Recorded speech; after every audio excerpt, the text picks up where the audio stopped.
Hi guys, it's Sam Shaw, Wall Street Mastermind. I'm here for this week's version of Thought of the Day Tuesday. If you were watching the previous video, I apologize. For some reason that one got dropped, and so I got cut off. So I'm going to start over from the beginning. Okay, so if you were watching that one, the first few minutes is going to be a repeat for you. But um, what I want to talk about today is behavioral interviews. Okay, because um, as all of you know from investment banking recruiting, there's two parts to it. There's technical interviews and there's behavioral interviews. We're not going to talk about technical interviews today because I feel like everybody already knows that technical interviews are important. Everybody's already focused on it. Everybody's already stressed out about it. You guys don't need me to tell you how important that is. What I do want to talk about, though, is the other part of it, which is behavioral interviews. And so here at Wall Street Mastermind, over the last 2 years or less, a little bit less than 2 years, we've spoken to probably close to 1,000 students. Okay. And what we found is that most students spend a disproportionate amount of time prepping for their technical interviews, and they spend very, very little time prepping for their behavioral interviews. Why do they do that? Because most people's attitude towards behaviorals is, hey, I've had behavioral interviews before, right? I've interviewed for other internships, other jobs, student organizations, and I've been able to get those jobs no problem, right? And so they're expecting more of the same when it comes to the investment banking behavioral interview. Like, hey, I just need to talk about myself, right? Now, what I want to raise here is that there's a difference. The primary difference between technicals and behaviorals it can be best explained with an analogy, which is that technical interviews is kind of like taking a test that's being graded on a pass-fail basis, right? You either know the right answer or you won't know the right answer, right? So it's a binary outcome. It's either you pass or you fail, right? And when you get the wrong answer, you'll know that you're wrong. And so at least you can go and do something about it, right? You can go read up on it, fix it, figure out why you got it wrong. For the behavioral answers, though, there is no right or wrong answer, right? It's about whether your answers are better or worse than your competition's answers, right? So it's relative, right? It's not absolute, it's relative. And so I equate that to you taking an exam that's being graded on a curve, right? Because the objective here is not to get the right answer or say certain words or certain phrases in a certain order, and then that's going to get you the job. Like, it doesn't work like that, right? Everybody has different answers, no matter what the question is. But like, if we put 10 people, if there are 10 candidates at a super day, and you're one of the 10, your objective is to have your behavior answers be better than everyone else's answers, okay? Now, if you're being graded on a curve, what you have to realize is that for you to actually know whether your behavior answers are good enough or not, you need to know whether your answers are better than other people's answers, right? This is common sense, right? I think we can agree on that part. Now, if we continue with this logic, for you to know whether you're better than other people, like if I ask you to rate yourself on a scale of 1 to 10, I don't know what you would rate yourself, but most people will rate themselves pretty high, typically when we talk to them, much higher than their answers for their technicals. So say you rate yourself an 8, right? In my mind, when you say you're an 8, that means that if there were 10 people at a super day, your answers would be better than 8 out of the 10 people, okay? Now, if you're going to say that, though, for you to be confident about that statement, you need to know what your competition is actually doing, right? So I ask you, like, well, how do you actually know that, right? And the chances are you probably don't. You're going to say something like, oh, just based on my gut feeling, or, oh, because, I had previous interviews and I did pretty well in those, and so I feel like I'm going to do pretty well in this one as well. Well, here's the thing with something that's being graded on a curve, right, is that let's say you passed an interview before, a behavior interview that's not for investment banking. Your answer, all that means is that your answers are good enough for that job and that role or that club or whatever it is that you were interviewing for.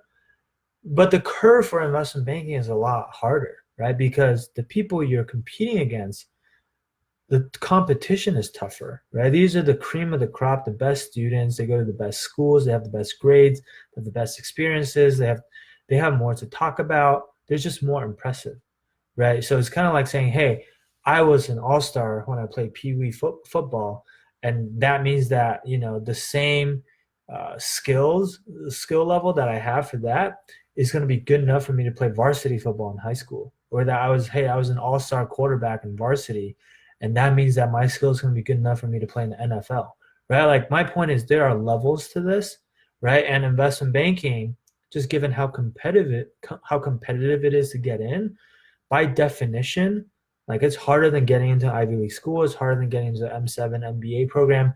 It's harder than probably anything else you've ever had to do before, right? So the competition is a lot higher. The curve is harder, which means what may have been good enough before may not be good enough now, right? So how do you know if your answers are actually good enough for an investment banking interview?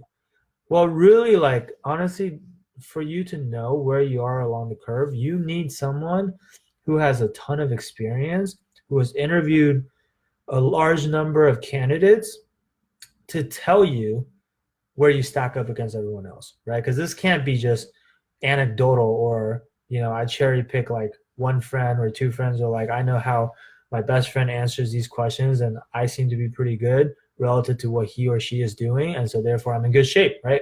You want a scientific, you want a big enough sample size such that you can say, hey, okay, I'm like genuinely better than 99% of these people or 95% of these people or whatever it may be, right? And so one, you need someone with enough experience, and two, even if you're able to figure out like, okay, genuinely speaking, I'm a 6 or I'm an 8 or I'm a 9 or a 7 or whatever you may be, the next logical question is, how do I become a 10, right? If I'm in a room of 10 people, I want to be number 1, right? Because that, like, statistically, there just aren't that many jobs, there aren't that many offers, right? And then so let's say you know that you have room for improvement, you still need to know how to improve, right? Or what you need to change to improve your answers. And the answer to that question is not just, well, I just need to practice more, right? Or I just need to spend more time on it. Because while in technical interviews, like, yeah, if you spend more time on it, you might learn stuff that you haven't learned. On a behavioral interview, just by spending more time thinking about your answer is probably not going to give you some new groundbreaking answer that you haven't thought of before, right? Because whatever behavioral answers you've already come up with, I would assume that was the best answer that you could come up with in the first place, right? And so even if you rack your brain and you sit there and you think about it, you stare at the answer some more, chances are you're not going to come up with anything better or not significantly better, right? Whatever is wrong with your answer is not going to seem wrong to you. That's why that's your answer in the first place. So again, you can't be the one to self-diagnose. You need someone else with the right experience who knows exactly what investment bankers are actually looking for in these questions, because believe me, there is a set of criteria that they're looking for. There are certain qualities and traits that they're looking for, right? And there's certain things that they like to hear and certain things they don't like to hear. And unless you already know what all these things are, you are not qualified to give yourself feedback, right? So you need someone else who knows all of that stuff to give you the feedback. And then the last thing I will say too is like, look, like it's not just about getting feedback. I mean, who you get it from matters, but also like the quality of the feedback and the level of detail with which someone gives you feedback matters too, right? There's a difference between someone who, maybe listens to your answer once and it just gives you like a high level handling, like, oh yeah, it's pretty good. Or yeah, I mean, I think, yeah, it's pretty good. Or, you know what, this answer like could be a little bit better, but just like use the STAR method or something. This is like something that people hear a lot, right? Use the STAR method. Everybody uses the STAR method, okay? Again, remember, your goal is to be better than everyone else. If you're just doing the same things that everyone else is doing, or if you're getting these high-level, generic, vague feedback that's not super helpful, it's probably not going to do that much for you. Because if I'm giving you vague feedback, ultimately, it's still on you to go back and figure out what to change. And then again, what's happening? You're still self-diagnosing, or you're still trying to figure out how to make your own answers better when you're not qualified to do that, right? So realistically, ideally, you will want someone who's qualified enough to give you feedback, but also for them to actually give you specific feedback. And what I mean by specific is like they're actually going through each of your answers line by line, word by word, okay? They have a Word doc. They have your Word doc of your answers in front of them, and they're going through each sentence and rewriting it for you, as if it's their own answers. Like, this is exactly how I would phrase this.